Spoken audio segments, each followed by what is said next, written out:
आप सभी को हमारे प्रभु यीशु मसीह के नाम में अभिवादन।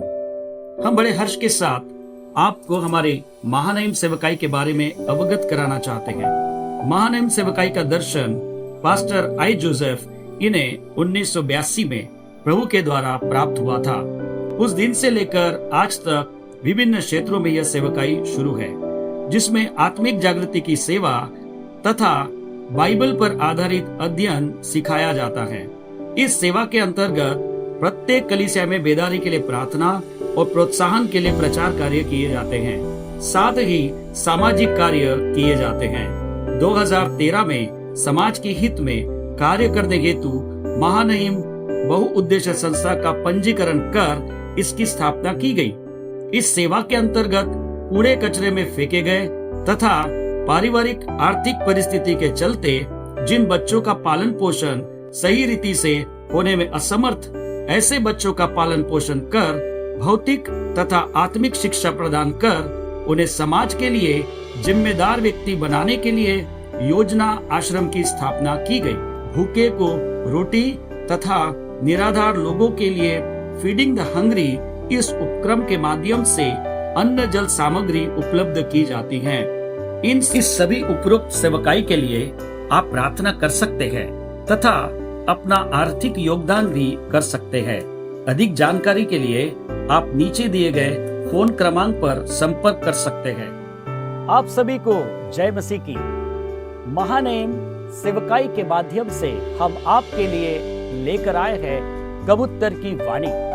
इस श्रृंखला के दौरान हम चाहते हैं कि आप इस अध्ययन को सुने और इससे सीखें कि आज हमें कबूतर की वाणी सुनने की आवश्यकता क्यों है।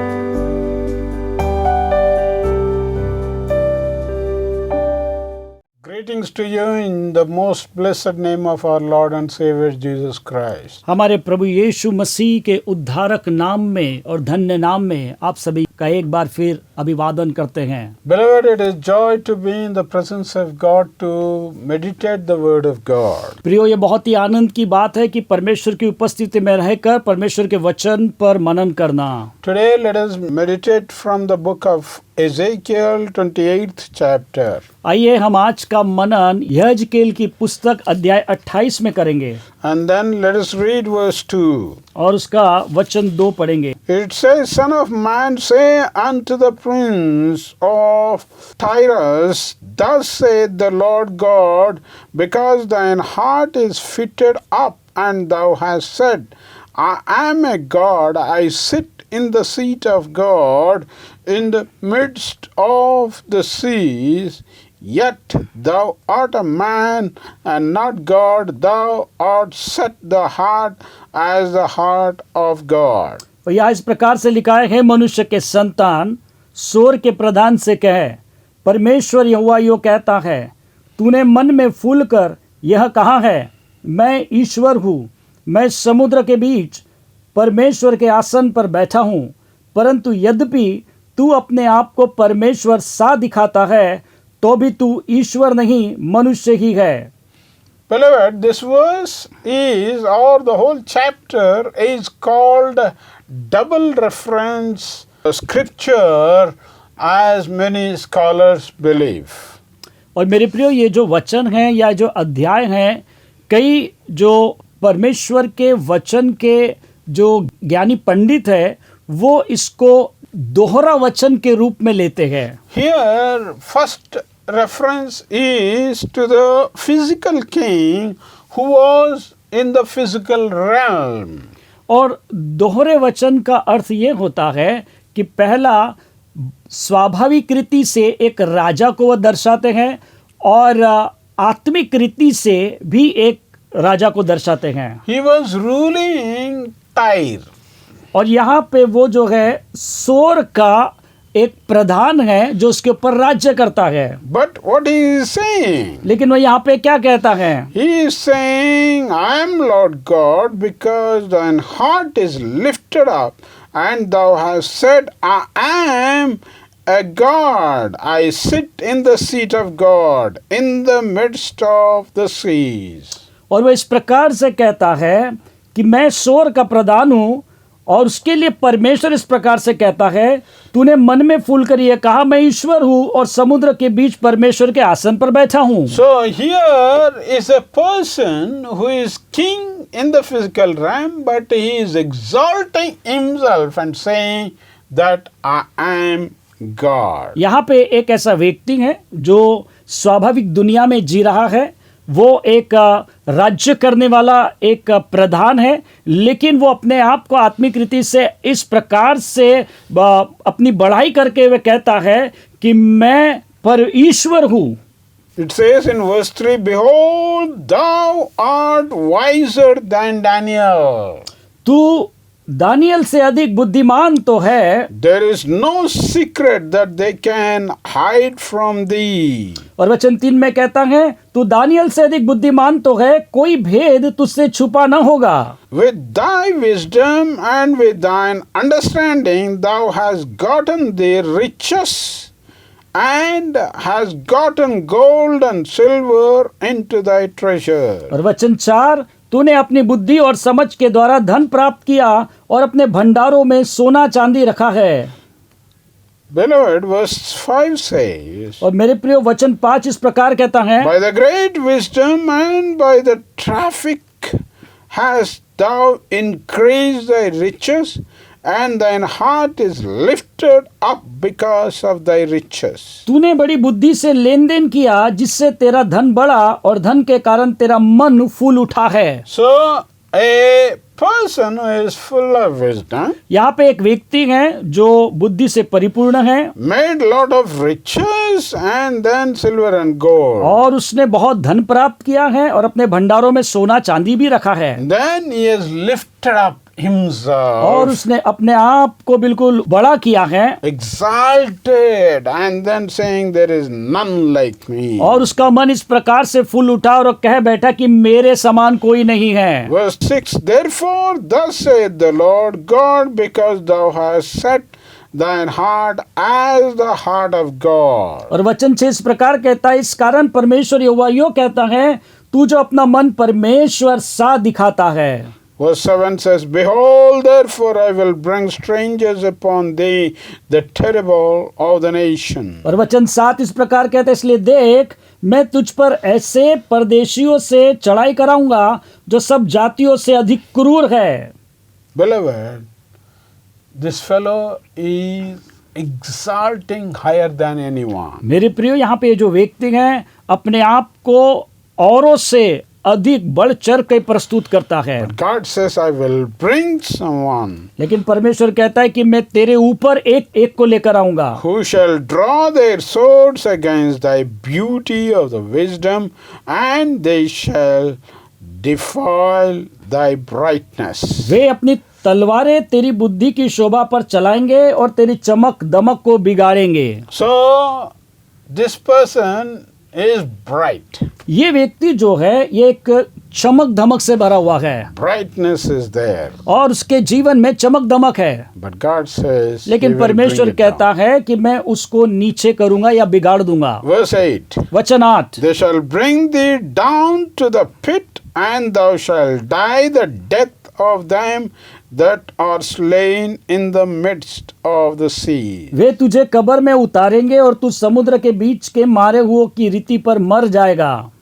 Beloved, as a physical realm, he is dethroned by God, and God himself is pushing down his wisdom and riches. मेरे प्रियो, हम देखते हैं कि सांसारिक दुनिया में परमेश्वर उसे नीचे गिरा रहा है और उसकी धन संपत्ति को पूरी रीति से नाश कर रहा है। Verse 13, वचन 13, it says, Thou hast been in Eden, the garden of God. और वचन 13 कहता है, तू परमेश्वर की अदन नामक बारी में था। Every precious stone was thy covering, the sardis, topaz, and diamond, the beryl, the onyx, and the jasper, the sapphire, the emerald, the carbuncle, and gold.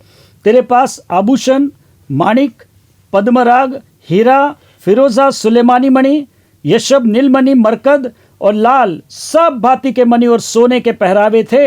And then the workmanship of thy tabrets and of thy pipes was prepared in the day that thou wast created. तेरे डफ और बांसुलियां तुझे में बनाई गई थी, जिस दिन तू सृजा गया था उस दिन वे भी तैयार की गई थी। Who is this? ये किसके विषय में है? This is definitely created being, ये वो रचना के विषय में है, but created differently. लेकिन इसको अलग रीति से रचा गया था। And then verse 14 says, फिर वचन 14 कहता है, Thou art the anointed cherub that covereth, and I have set thee so. Thou wast upon the holy mountain of God, thou hast walked up and down in the midst of the stones of fire. तू छाने वाला अभिषिक्त करूब था, मैंने तुझे ऐसा ठहराया कि तू परमेश्वर के पवित्र पर्वत पर रहता था। You know, this was not a physical expression. Definitely we see supernatural expression here. प्रियो, यहाँ पे जो हम देख रहे हैं वो सांसारिक एक प्रगटीकरण नहीं है, लेकिन यहाँ पे एक आत्मिक प्रगटीकरण को हम देखते हैं। King of Tyre, Canaan was not in Eden. और सोर का जो प्रधान था वो अदन में नहीं था। And then he was not decked with all these jewels and precious stones. और वो इस प्रकार के आभूषणों से और कीमती जवारातों से भरा हुआ नहीं था। He was not anointed cherub. और वो ना ही कोई अभिषिक्त करूब था।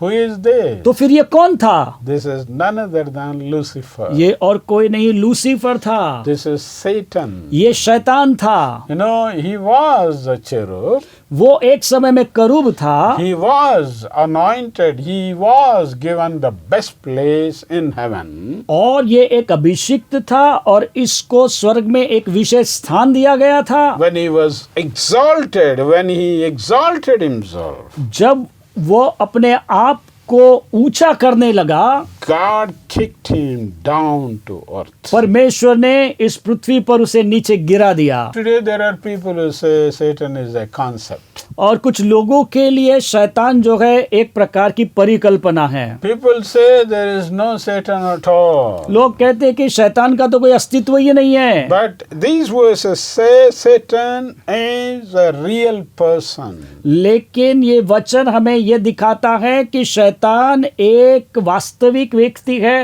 And he is not a limited like physical man, but he was unlimited. He was supernatural. He was even from Eden. और ऐसा नहीं है क्योंकि वह मनुष्य है और उसकी परिसीमा है, वो एक आत्मिक है और इस कारण उसकी कोई परिसीमा नहीं है। And then he was from Eden, he was cherub, he was perfect. In verse 15 says, Thou wast perfect in thy ways from the day that thou wast created, till iniquity was found in thee. और वही जो था अदन में था, वही जो था अभिषिक्त करूब था। और 15वें वचन में जिस प्रकार लिखा है, जिस दिन से तू सृजा गया और जिस दिन तक तुझ में कुटिलता न पाई गई, उस समय तक तू अपनी सारी चाल चलन में निर्दोष रहा। Till the pride entered, till that person said, I will exalt myself above God, and then till he said, I am God, he was found faultless, he was beautiful, but he lost everything because he was kicked down. जब तक उसके जीवन में वो घमंड नहीं आया, जब तक उसने अपने आप को ऊंचा उठाना न चाहा, तब तक वह एक ऐसा व्यक्ति था जो अभिषिक्त करूब था। वो सोने चांदियों बहुमूल्य पत्थरों से सिजा हुआ था और वह निर्दोष रहा था। That is the reason Jesus said यही कारण है यीशु ने कहा in Luke's Gospel 10th chapter, लूका रचित सुसमाचार अध्याय 10 में verse 18, और उसके वचन 18 में, And he said unto them, I beheld Satan as lightning falling from heaven. उसने उनसे कहा, मैं शैतान को बिजली के समान स्वर्ग से गिरा हुआ देख रहा था। Who was Satan? ये शैतान कौन था? Satan was like a lightning and his place was higher and everything was there to enjoy, but he lost it when he was full of pride. और शैतान एक बिजली की चमक के समान था और वो स्वर्ग में ऊंचे स्थानों पर था जब तक कि उसके जीवन में घमंड नहीं आया, वह निर्दोष था। You have money, you have everything. आपके पास पैसा है, आपके पास सब कुछ है, But if you are exalting yourself, और आप उसके साथ अपने आप को ऊंचा करते हैं, then we can become partners with Satan. यदि आप अपनी बढ़ाई करते हैं तो हम शैतान के सहभागी हो सकते हैं। You know, your money should be for ministry. आपका पैसा सेवकाई के लिए होना चाहिए। No, money is not ministry. पैसा सेवा नहीं है, We don't do ministry for money. और ना ही हम पैसों के लिए सेवकाई को करते हैं। Today, whoever you may be, चाहे आप कोई भी क्यों ना हो, money cannot be your master. और पैसा आपका स्वामी नहीं होना चाहिए। Why? क्यों? No, there are people who desire and who go after money. क्योंकि कुछ लोग तो ऐसे हैं, पैसों की लालसा करते हैं और उसके पीछे ही भागते गए। In 1 Timothy 6th chapter, और इसीलिए पहला तीमुथियुस अध्याय 6 में ऐसा लिखा है, verse 10 it says, और वचन 10 में इस प्रकार से कहता है, it says, for the love of money is the root of all evil. और वहां पे इस प्रकार से लिखा है, क्योंकि रुपए का लोभ सब प्रकार की बुराई की जड़ है। Yeah, money is needed for ministry. हाँ, आवश्यक है कि पैसा सेवकाई के लिए जरूरी है, We don't develop ministry for money. लेकिन हम सेवकाई को इसके लिए विकसित नहीं करते कि हमें पैसा या धन चाहिए, But लेकिन we need money for ministry. हमें पैसों की जरूरत है सेवकाई करने के लिए। So money has its own place. इसीलिए पैसे का एक स्थान है। But here Bible is very clear, Lick- for the love of money, if you love money, if you have deep desire for money, that itself is a evil and root of all evil. लेकिन यहाँ पे परमेश्वर का वचन स्पष्ट रीति से हमें बताता है कि धन का लोभ सब बुराई की जड़ है। I have seen many ministries मैंने कई सेवकाइयों को देखा है, destroyed because of money. और पैसों के चलते वे नाश हो गई है। You know, money can destroy anything and everything. क्योंकि पैसा ही वो एक चीज है जो सब कुछ बर्बाद करके रख देती है। You know, we need money for running ministry. It is not ministry for money. और कि निश्चित रूप से सेवकाई को चलाने के लिए हमें धन की आवश्यकता है, लेकिन हम धन के लिए सेवकाई नहीं करते हैं। May God help us to be a people who are honest and then very, very faithful in handling money. परमेश्वर हमारी सहायता करे कि हम पैसों के मामले में विश्वास योग्य रहे और हमारा लेन देन भी चोखा रखे। May God's grace be upon each of us. हम सब पर परमेश्वर का अनुग्रह बना रहे, Whoever you may be. चाहे आप कोई भी क्यों ना हो। Don't allow money to be your master. आप पैसों को अपना स्वामी होने ना दे, Money is definitely a bad master. क्योंकि पैसा जो है वो एक बुरा स्वामी है, But money definitely is a good slave. लेकिन हम जो धन है वो एक अच्छा गुलाम बन सकता है। Today, whoever you may be, चाहे आप आज कोई भी क्यों ना हो, say to the Lord, Lord, here am I. प्रभु से कहे, प्रभु मैं यहाँ हूँ। Let me not be slave of money. प्रभु जी, मुझे आप पैसों का गुलाम ना बनाइए। I can serve out of two masters only one, and but not money, Lord. प्रभु जी, मैं दो स्वामियों की सेवा नहीं कर सकता प्रभु जी, क्योंकि एक तो तू मेरा स्वामी है और मैं सिर्फ तेरी ही सेवा करना चाहता I हूँ। will serve you and serve you alone, not the other master, that is money. प्रभु जी, मैं सिर्फ और सिर्फ तेरी सेवा करना चाहता हूँ, क्योंकि तू प्रभु मेरा स्वामी है और जो दूसरा स्वामी है धन में उसकी सेवा कतई करना नहीं चाहता। May my life become a blessing to someone to change their life. होने दे प्रभु, मेरा जीवन ऐसा हो जो दूसरे के जीवन को बदलने के काम आए।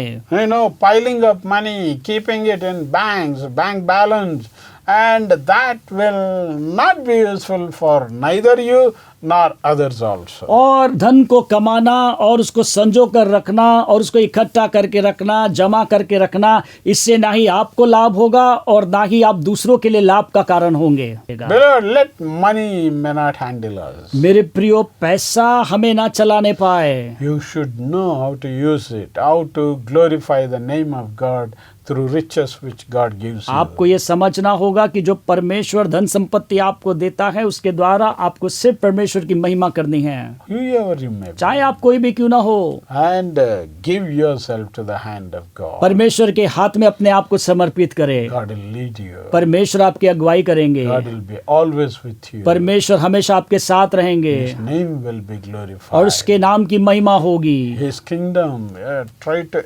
establish His kingdom as much as possible. और जितना संभव हो सके उसके राज्य को आपके धन के द्वारा बढ़ाए। May His hand come upon each of us. हम में से हर एक के ऊपर परमेश्वर का हाथ आए Let greediness for money be removed from us. और हमारे जीवन से धन का लोभ निकल जाए। Tell to the Lord, Lord, here am I. प्रभु से कहे, प्रभु मैं यहाँ हूँ। Lord, let the greediness for money depart from me, Lord. प्रभु जी, ये धन का जो लोभ है मुझसे दूर हो जाए। I want to be your servant. मैं तेरा दास बन के रहना चाहता I हूँ। cannot be servant of two masters. मैं दो स्वामियों की सेवा नहीं कर सकता। Touch me and use me as a blessing for someone, Lord. मुझे स्पर्श कर और मेरा उपयोग कर प्रभु जी किसी के लिए। May your name be glorified in and through my life. मेरे और मेरे जीवन के द्वारा तेरे नाम की महिमा हो। You have only one life given to me. तूने एक ही जीवन जो है मुझे दिया है। Let this life bring glory to your name, Lord. प्रभु, ये जीवन से सिर्फ और सिर्फ तेरी महिमा हो। No, I don't want to live on this earth and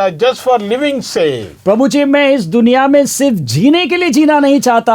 I want to live for your glory. मैं तेरी महिमा के लिए जीना चाहता हूँ। It says in Matthew 5th chapter. और मत्ती रचित सुसमाचार के 5 अध्याय में इस प्रकार से कहता है। Jesus is giving a very good commandment about the lifestyle. यहाँ पे हमारा व्यवहार कैसा होना चाहिए उसके विषय में यीशु यहाँ पे कुछ बातों को बताता है। It says in verse 12. और 12 वचन में इस प्रकार से कहता है, Rejoice and be exceedingly glad. तब आनंदित और मगन होना, Oh, for great is your reward in heaven. क्योंकि तुम्हारे लिए स्वर्ग में बड़ा फल है। For you so persecuted they the prophets which were before you. इसलिए कि उन्होंने उन भविष्यवक्ताओं को जो तुमसे पहले थे इसी रीति से सताया था। And then verse 16. और फिर वचन 16 कहता है, Let your light so shine before men उसी प्रकार तुम्हारा उजियाला मनुष्य के सामने चमके, that they may see your good works. कि वे तुम्हारे भले कामों को देखकर See your good works and glorify your Father who is in heaven. कि वे तुम्हारे भले कामों को देखकर तुम्हारे पिता की जो स्वर्ग में है बड़ाई करे। By your seeing your good work, अब आपके भले कामों को देखने के द्वारा may God's name be glorified. परमेश्वर के नाम की बड़ाई होगी, महिमा होगी। It's not your effort, my effort. वो आपके और मेरी ताकत से नहीं। One person last week was saying, और पिछले सप्ताह एक व्यक्ति इस प्रकार से कह रहा no, था, I'm thinking of doing something for orphans. और वो कह रहा था कि मुझे लगता है और मैं विचार भी कर रहा हूँ कि अनाथों के लिए कुछ करना चाहिए। And I think that is my vision now. और मुझे ऐसा लगता है कि अब ये मेरा दर्शन है। I said, if that is the vision, that is scriptural, I told. तो फिर मैंने कहा कि यदि आपका दर्शन है तो ये वचन के आधार पर होना चाहिए। And then the word will definitely bless you and use you. तो निश्चित रूप से उस समय में परमेश्वर का वचन आपको आशीष देगा और आपका उपयोग भी करेगा। Let's go to James 1st chapter, इसीलिए याकूब उसके अध्याय 1 में हम चलते हैं verse 27. और उसका वचन 27। Pure religion and undefiled before God and the Father is this, to visit the fatherless and widows in their affliction, and to keep himself unspotted from the world. हमारे परमेश्वर पिता के निकट शुद्ध और निर्मल भक्ति यह है कि अनाथों और विधवाओं के क्लेश में उनकी सुधि ले और अपने आप को संसार से निष्कलंक रखे।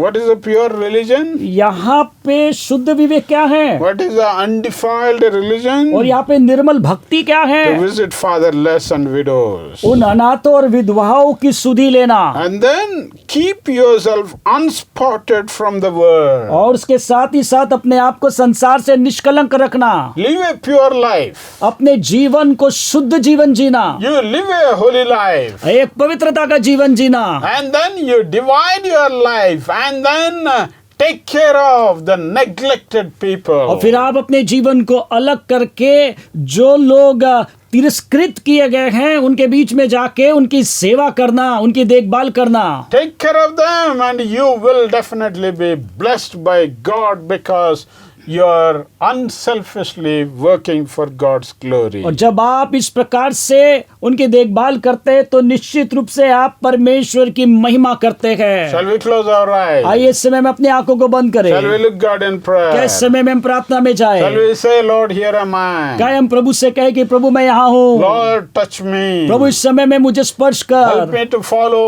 pure religion. प्रभु जी मेरी सहायता कर कि मैं एक निर्मल भक्ति का जीवन जी सकूं। Help me to keep myself holy. प्रभु मेरी सहायता कर अपने जीवन को निष्कलंक रख सकूं। May your name be glorified in and through my life. मेरे और मेरे जीवन के द्वारा केवल तेरी महिमा होने पाए। Let's pray. आइए हम प्रार्थना Father, we करें। thank you for this day. पिता आज के दिन के लिए तेरा धन्यवाद। Thank you for your gracious hand which is leading us and guiding Prabhu ji us. तेरे अनुग्रह के हरी हाथ के लिए धन्यवाद देते हैं जो Thank- हमारी अगुवाई कर रहा है, हमारी सहायता कर रहा है। Thank you for speaking to us directly. और सीधे आज हमसे बात करने के लिए तेरा धन्यवाद करते In हैं। Jesus' name. यीशु के नाम में Touch each one of us. हम में से हर एक को तू स्पर्श Help कर। us, O God, to glorify your name. प्रभु हमारी सहायता कर, प्रभु हम तेरे नाम को महिमा दे सके। We bind all the hindrances. हर एक रुकावटों को हम दूर करते We break हैं, all the bondages. हर एक बंधनों को हम बांधते We हैं। pray that your name may be glorified. हम प्रार्थना करते हैं कि तेरे नाम की महिमा हो। Touch us and use us for your glory. प्रभु हमें छू और अपनी महिमा के लिए हमारा उपयोग कर। Break us and make us a blessing for your glory. प्रभु जी हमें तोड़ मरोड़ और तेरी महिमा के लिए हमें आशीष का कारण बना। Help us to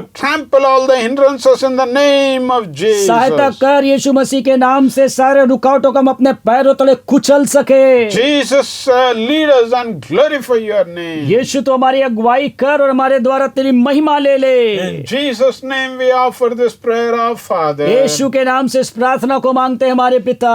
Amen. आमीन Amen. आमीन Hallelujah. हालेलुया।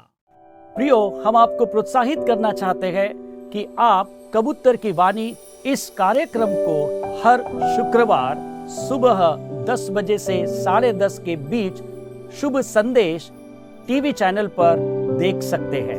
यदि आपके पास इस संदेश से संबंधित कोई प्रश्न है या आपकी कोई प्रार्थना विनती है तो आप हमें इस दिए गए नंबर पर संपर्क कर सकते हैं।